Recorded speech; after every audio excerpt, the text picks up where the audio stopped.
आपली तांदळाची खीर एकदम छान झालेली आहे। चला आता पुढे रेसिपी बघूया। 1 वाटी बासमती तांदूळ छान याला परतून घ्यायचं।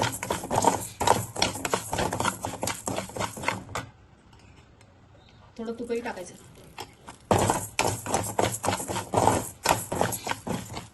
आपले बासमती तांदूळ छान खरपूस परतून झालेले, कलर पण छान आला। छान 1-2 मिनिटं मिक्सर मध्ये थोडं बारीक फिरवून घ्यायचं, म्हणजे त्याच्याने छान होतं।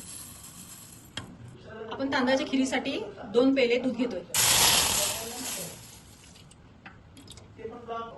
2 वाट्या साखर। आता दुधाला उकळी आली, आपण विलायची घालतोय, काजू, बदाम, तूप आणि हे वाटण केलेले आपले तांदूळ। आता छान याला आहे ना हलवून घ्यायचं।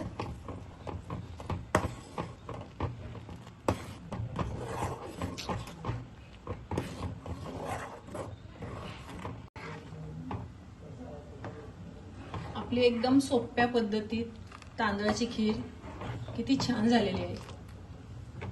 मला जर व्हिडिओ आवडलेले असेल तर सबस्क्राइब, लाईक करा।